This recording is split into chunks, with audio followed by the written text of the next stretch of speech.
Sumukaon na ta, guys.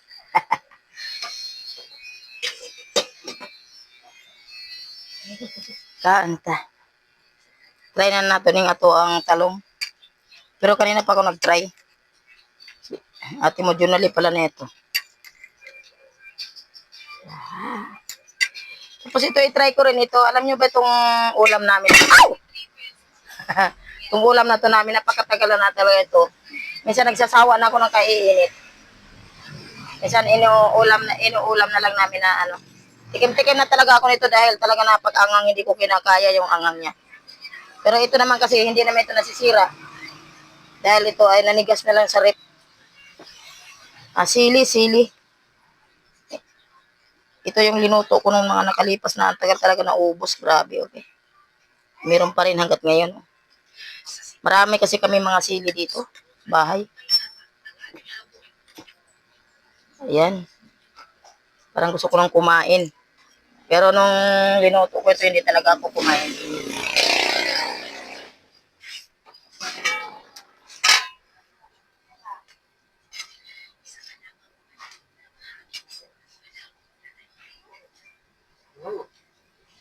Ano daw? Manghang?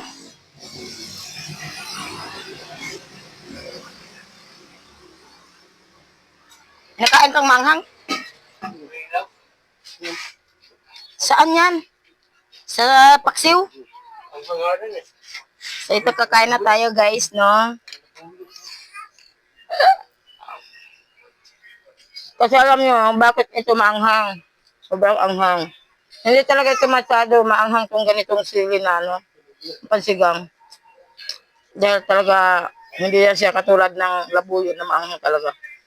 Kahit hindi pa hinog. Ito, so, ang umanghang na lang talaga siya dahil sa hinog na siya.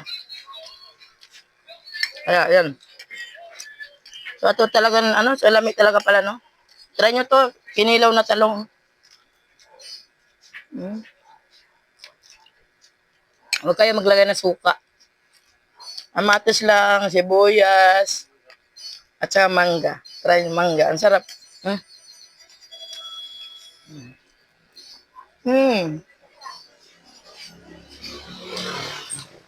Perfect.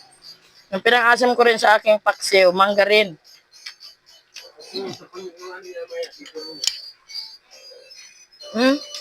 Mangga rin ang pinanghalo, pero meron akong suka. Ewan ko mama. Alin? Dito daw.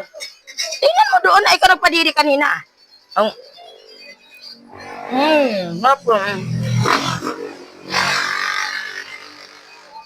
Tapos try natin ito. Itong aking ginataang sili. Ang lahok nito ay mga balon-balunan ang lahok nito eh. Pagkakainin mo lang talaga siya na walang halong kanin, talaga maanghang. Aaray ka sang.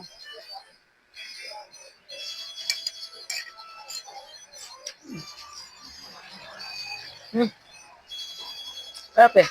Ginataan ko kasi ito. Alap.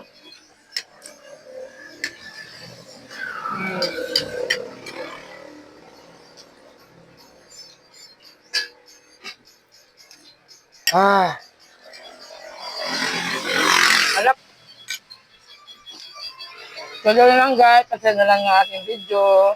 Comment para maresbakan. Bye-bye.